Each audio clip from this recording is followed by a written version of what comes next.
One of the things that's obvious when we walk through each of the synoptic gospels, John's kind of a different animal, but one of the things that's very clear in the synoptic tradition is that Jesus teaches a lot in parables, and we see it in Matthew 13 and Mark 4, and all throughout Matthew, Mark, and Luke as well. But what I found is helpful is actually to sort of pull aside and have a separate discussion briefly about the nature of parables and how they function in the Gospels. Now, again, the most important reading of parables are ones that are within each Gospel themselves, say looking at how Matthew 13 functions, etc.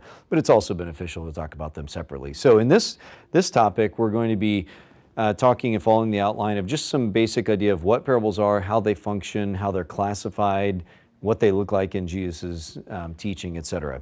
And I'll just very gladly say that I think the best introduction to parables is that by Klein Snodgrass, longtime New Testament professor, in his book called Stories with Intent.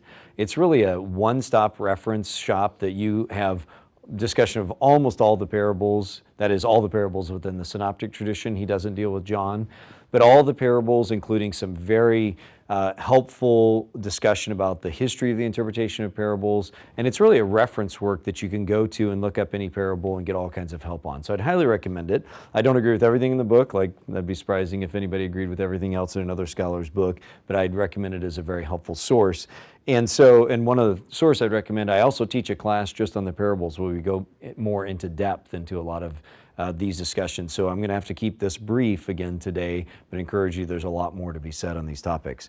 So the first question is just really, what is a parable? And it's helpful to read what Snodgrass has to say, but also to give you a few ideas about what a parable is. Some of this coming from Snodgrass actually itself, but just to throw out some other things that scholars have said about parables.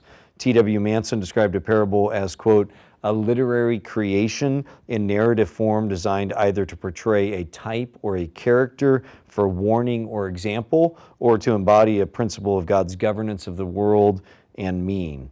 The problem is that they are not all narratives, and there's a lot of good in that, but there are other parables that aren't narratives. C.H. Dodd, another famous New Testament scholar, said that parables are the natural expression of a mind that sees truth in concrete pictures rather than conceives it in abstractions. So the idea of them being metaphors that are sort of concrete ideas.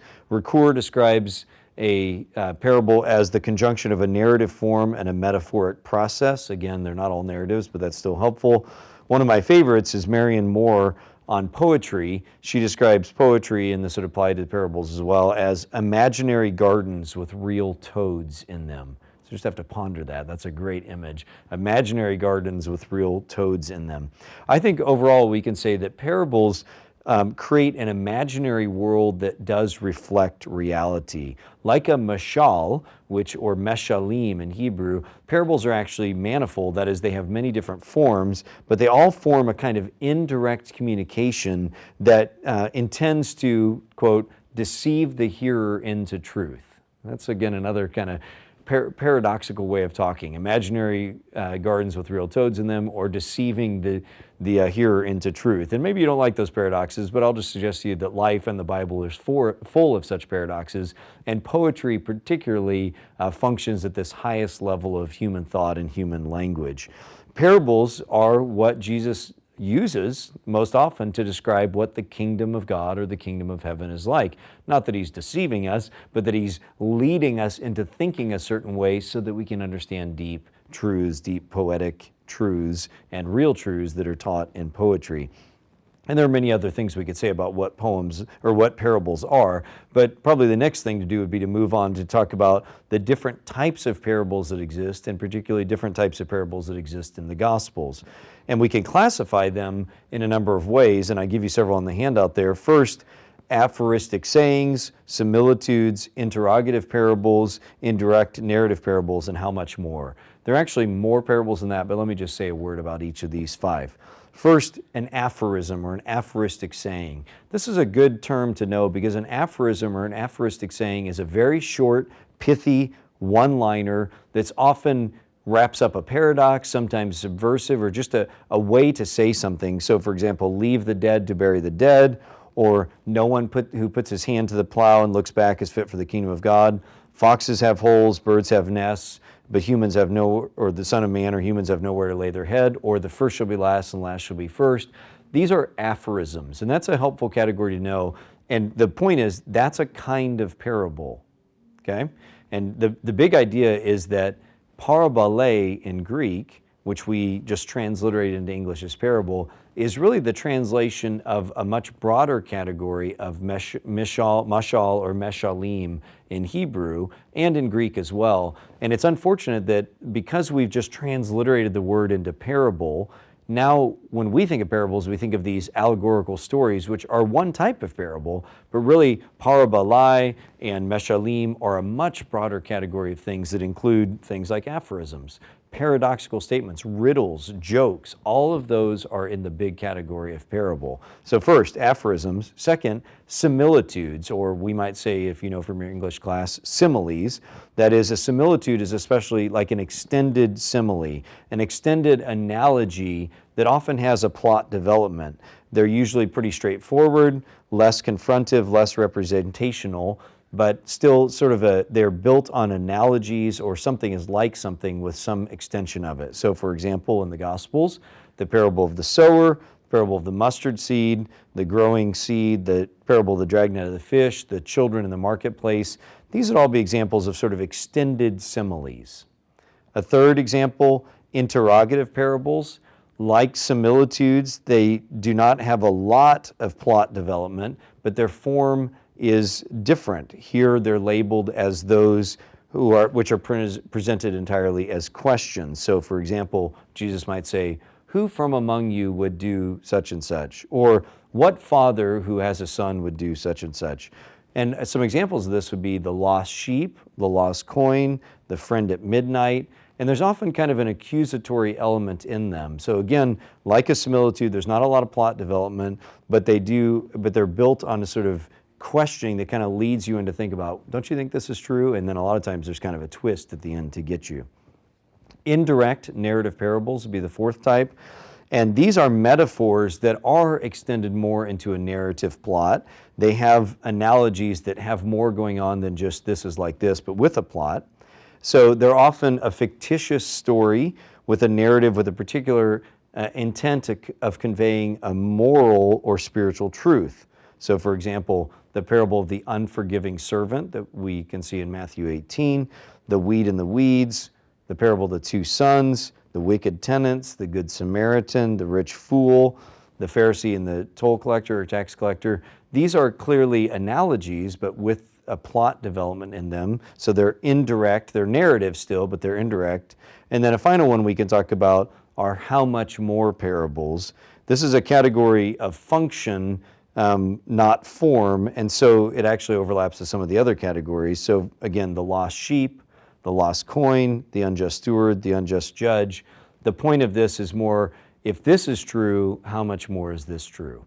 Now, let me just say about all these, you may sense already that these aren't categories that one parable is necessarily in one and not in the other. The point is, these are sort of a taxonomy of different ways, different kinds of parables exist, but also different ways in which parables kind of function and the different forms of them. So I'm not saying that every parable can easily be put into one of these and not the other, but I'm just trying to highlight for you the fact that, again, parables are a really broad term that includes all different kinds of poetic ways of speaking, not just the ones that we're used to, like the parable of the sower or something like that. To get more specific then, let's say something about the characteristics of Jesus's parables particularly. And I give you 11 statements. These largely come from Snodgrass, and I think they're very helpful. And just let me read these for you. First of all, Jesus' parables are, first of all, very brief. Compared to other literature, Greek and Hebrew and Roman literature, a lot of times you have whole documents that are parables. You can think of even something like Pilgrim's Progress by Bunyan. It's a long parable. It's an allegorical parable, but it's very long, and we have Second Temple texts that are like this as well. It really helps you see that Jesus' parables are actually quite brief, even as long ones like Matthew 21-16 or Matthew 18 and the parable of the unforgiving servant. They're really quite brief. They're not whole books. Secondly, Jesus' parables are marked by simplicity and symmetry. Again, they're not super elaborate. I think they're pretty easy usually to figure out the parts. Even if we're not entirely sure what they always mean, like the laborers in the vineyard, you can usually figure them out. Third, Jesus' parables focus mostly on humans. In other words, a lot of parables, you think of Aesop's fables or other Second Temple Jewish texts, a lot of times they use animals and trees and all the sort of things that are trees talking to each other, various things like this. Usually Jesus's are actually a lot on the simpler end. They're people in stories doing things, so they usually use humans. Number 4, parables are fictional descriptions taken from everyday life, but they don't necessarily portray everyday events. So even though there's a strong realism to Jesus' parables, they're not, the wolf said to the sheep, whatever, or something. Even so, you can't read them as if they're always depicting real life situations. So whether it's Abraham's bosom and Lazarus or whatever, you recognize sometimes they don't match up exactly. Fifth, parables in Jesus' teaching are very engaging. It's part of their shortness and simplicity. They often contain elements of reversal. That's the way Jesus often uses them. We'll come back to this at the end. Number 7, the crucial matter of parables is usually at the end. We call this the rule of end stress. Usually for Jesus' parables, you're waiting for the sort of the punchline of the joke, or you're waiting for the point, the teaching comes at the end. Number 8, very important, parables are told in a context. So not only a historical context, but also a literary context. One of the key ideas to interpreting parables well, we'll get to here in a moment, is reading them in their context. 9, Jesus' parables are very theocentric. There's usually a very clear focus on God actually shows up as a character, a vineyard owner or someone like that, but they're also very God-centered.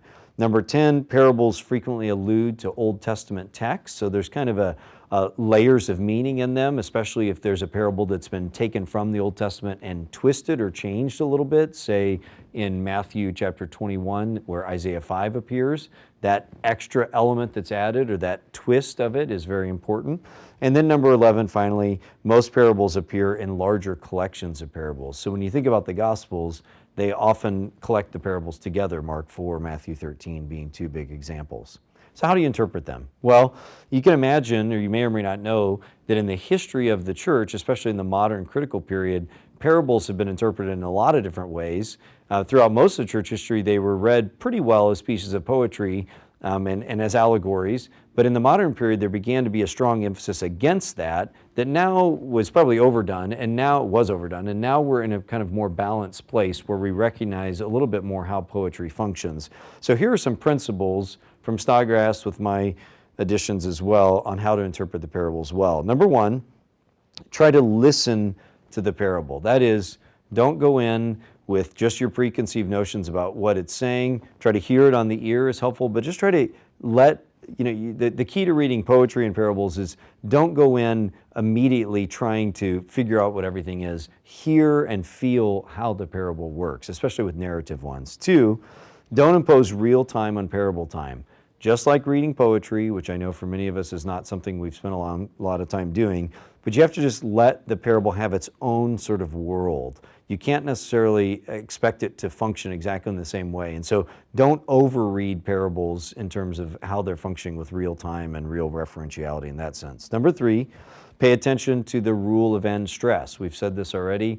Parables, especially in the Gospels, really focus on the punchline at the end, so focus on that. Number 4, note where the teaching of parables intersects with the teaching of Jesus elsewhere. So, in other words, it's helpful to remember that Jesus doesn't only teach in parables, and the evangelists don't only teach in parables. They tell us explicit things that may be mutually interpretive, so that's helpful.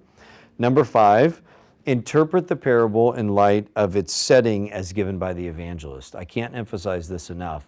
Parables, I like to think of them as pieces, or as like vanilla yogurt, or really just plain yogurt. And the flavor that they get, especially with aphorisms, but really all parables, ends up being gathered very much by the fruit that's added to them. So the analogy breaks down there some. There's my own parable. It's not perfect. But the idea is that the evangelist may use a parable in a slightly different way, or may use an aphorism in a slightly different way from one evangelist to the other. So what does it mean to say the first shall be last and the last shall be first. Well, to answer that very broad kind of statement, you have to look at the particular context of how Matthew's using it, which may be slightly different than how Luke's using it. Or another example, my interpretation of Matthew 21 to 16 in the laborers of the vineyard, I think it has it has a coherent and inherent logic of what it's saying, but what it ultimately means functionally is how it is connected with chapter 19 and the rich young ruler, and chapter 20 and the James and John desiring to be at the left and right of Jesus. In other words, there's the parable itself, which Jesus uttered, and then there's Matthew's setting of it, which in a lot of ways affects how you read it and how it functions. So that's a little added layer. Number 6, determine the theological intent and significance of the parable. So paying attention to how it's functioning, both internal logic and then how it's functioning in its setting, I think is the main point we're trying to get across here, and that its main goal is going to be something usually about God and His kingdom. And number 7, and this is the most important one, a key to interpreting each parable as a whole is to determine how the analogy works. All parables, from similitudes to extended allegorical ones and everything in between, are built on the idea of analogy. One thing is figuring something else. So if you can concentrate on what the analogy is, recognizing that analogies always break down. I just gave you one. Parables are yogurt, that flavor comes from the fruit. Well, there's a sense in which that's true, but of course, by using an analogy, you're using a different reality to describe another reality, so there's always going to be some disconnect. So the best parables are ones that have a lot of overlap with the other thing that's being described, but you always have to recognize analogies always break down at some point. So figure out how the analogy is working and don't take it farther than that. That's what it's doing. Now, of course, there are lots of other things we could say about parables, interpreting them, what they are. Again, I'm trying to keep this succinct, and you can take other classes in this and read other books in this, but I just want to say one more thing that particularly puts the parables into our discussion of this class, and that is the Gospels. And that is to putting them into their gospel context in this way. I think there are a few people that have thought more about this than the very important New Testament scholar, very prolific and influential scholar, Tom Wright, or N.T. Wright. And I'd like us to hear some of his thoughts about how parables function in the Gospels, because he's done a lot of careful thinking about this. And some of what you'll hear here will certainly overlap with what I was talking about just a few minutes ago about the nature of parables. In fact, Wright will talk about this issue very astutely, and I think he's going to add an element. But also in typical Wright style, the way he says things with pointed insight provides its own unique contribution. Particularly what Wright emphasizes is how parables function with Jesus' role as a prophet, which initially you may not think of that. You think of wisdom literature and prophetic literature as very different, but this is a very important contribution that Wright makes that I want to share with you. And what I'll be summarizing here are the arguments he makes in a brief section, just 7 or 8 pages, in the middle of one of his big books, and he has a lot of big books, the second volume in the Christian Origin series, which is called Jesus and the Victory of God. And in this book, in Jesus and the Victory of God, Wright is trying to ask and answer the simple question, but vast question of simply, who is Jesus? And the answer, at least in part that Wright gives, is that Jesus is the true King, the Messiah, the prophet of God, who taught and brought about the final return from exile for God's people. That's kind of the summary of what he wants to get at, that Jesus is seeing himself as bringing about the exile, and this is the Jesus and the Victory of God. And in this thick and learned book, there's quite a bit of discussion about various parables that Jesus taught. So all throughout, as Wright is describing how Jesus teaches, and what he teaches, he talks about the parables.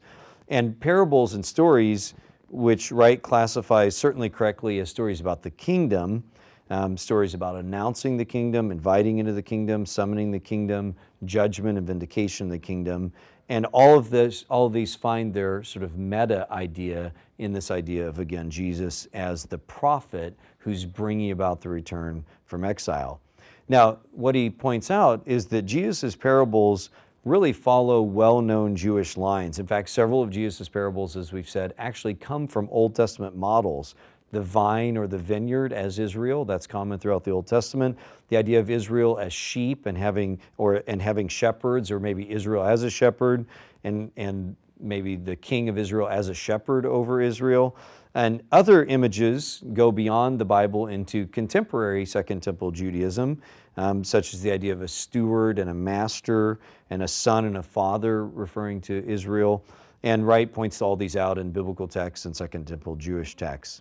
He also points out that several of Jesus' parables are quite close to apocalyptic discourse, with a strange story interpreted so that its secret symbols may be understood with those with ears to hear. And here's the interesting point that you and I may not think of, that parabolic literature and apocalyptic literature and prophetic literature all actually end up overlapping quite a bit in the Second Temple period. In other words, apocalyptic literature, like the book of Revelation or like the book of Daniel or like other Second Temple texts you may or may not be as familiar with, that emphasize a secret revealing of God's knowledge to the elect, that kind of literature is almost always parabolic, or it has a strongly parabolic or image, analogy, figure, often with animals or others, element to it. And what Wright is saying and pointing out is that Jesus' parables are not totally new. Their message sounds familiar, but often with an important twist, which is what apocalyptic literature does as well. And what Wright is emphasizing is that Jesus is actually articulating a new way of understanding and fulfilling Israel's hope. In other words, Jesus is using a familiar way of talking, but is also twisting it and turning it to help Christians understand and help his own hearers in his own day understand that Jesus is the fulfillment of all of Israel's story, not in a contradictory way, but in the true intended sense from the beginning. And the point is that parables fit squarely within this context, and parables are the perfect genre for Jesus to take up the story of Israel and show that it's really about him in a way that was unexpected. Because the genre of parables has a double-edged sort of message of both welcome and warning. As Wright says, parables are not simply information about the kingdom, they're actually means of bringing it to birth. They not only tell us about the kingdom, they invite us to embrace it or not. Or to say it another way, they're not merely thematic, they're also performance. They don't just defend what Jesus is saying and explain it, they actually break open the worldview of the hearers. In other words, to keep circling around what I'm getting at here, parables, by the nature of their genre, like apocalyptic literature, which they often overlap with, are effective language that invites the hearer into thinking a certain way, and then often with that twist, or maybe even without a twist, but either way, it changes your way of thinking. It changes your worldview. To use C.S. Lewis's language about why he wrote children's stories and fantastical literature, it's because sometimes you need to sneak past the sleeping dragon by means of this kind of literature. And so too, Wright is pointing out that when you think about Jesus' parables, you realize the thing that they're most like in Second Temple literature is the subversive literature of apocalyptic. That is, you paint an image that someone can embrace and not even know what they're totally getting into. It's like the frog boiling in the pot of water. If you turn up the temperature really slowly, it'll just sit there and enjoy itself until you've got frog soup or whatever it is. And again, all analogies break down. But the point is, this kind of literature draws you in. Yeah, like the laborers in the vineyard. Yeah, that I should be angry that the vineyard owner paid the same amount for everybody. And then the vineyard owner turns and says, "Are you begrudging my generosity?" Or we could go through any of the other parables and realize that this is the perfect way for Jesus to not only teach about the kingdom of God, but to convert people's understanding that what he's doing is fulfilling in a way that was unexpected, even though God always foresaw it, but he is unexpectedly fulfilling all that God was always about in the story of Israel. And so the parables are not simply teaching, they are transforming us by the nature of a genre that has an effect on us in a lot of ways that's more powerful because it's of unexpected nature than just straight up teaching. And so this is what Wright talks about, and he gives several more things to say about it that go beyond what we probably have time to talk about now. But the point is, I just want you to appreciate anew that parables serve a very important function in the Gospels. They're so much more than just illustrations. They are a powerful means of communication, the highest means of communication that humans have created, poetic figuration that invite us as hearers into understanding who Jesus is and often affect us in a deeply personal way.